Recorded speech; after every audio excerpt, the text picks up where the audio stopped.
So I've been connected with the BCIA probably about 15 years now, perhaps even longer, but with the awards since 2016. So I'm technically in my 8th year as a judge.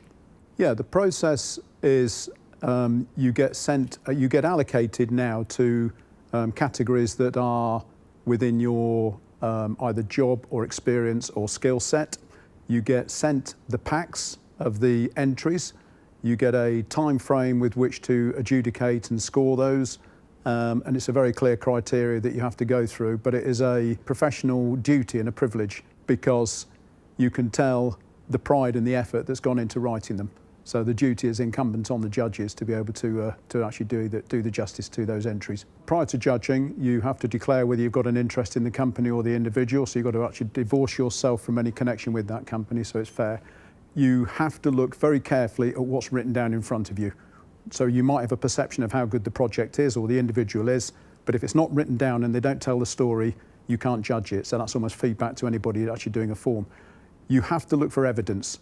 There's got to be evidence. You can't say it's a brilliant project, it's changed everything. You can't talk in flowery language. You have to say it's a brilliant project because, and that is very important. They're a great engineer. It may be that they give everything to the job.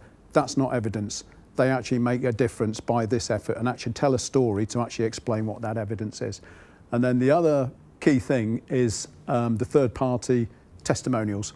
So when somebody comes in who's outside your company and outside your sphere and said, this is a great product, this is a great person, this is somebody I want in my building delivering my projects, those are the key important things. So read the criteria, answer the question, plenty of evidence, and get good testimonials. And that will give the judges the best opportunity to score you fairly.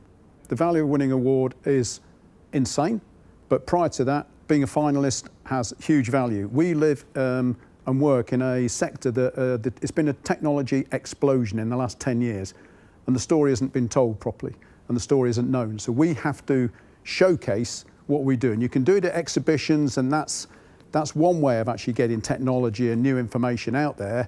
But through awards, it's almost independently peer-reviewed and peer-assessed. And it means that if you're a finalist, that's huge kudos. If you win, you're at the top of the tree. So I think from a product point of view, it's a fantastic way of us saying to the industry what's available and to consultants and specifiers, what technology is out there, what's possible, what we can deliver as manufacturers and systems integrators. So that's on a product and project point of view. On a human point of view, which has got my real interest, it's an opportunity to, from a young engineer point of view and the apprentices, it's a way of actually telling young people how well they're doing. They're on a journey, they sometimes criticise and they don't get moments to reflect. So even nominating somebody to actually go in for the young apprentice, it's a what me, am I worth it? And then to be put on a finalist, you see their professional confidence growing massively. And that is the same right through to the Engineer of the Year. So I can't overstate the importance and the significance for the impact they have.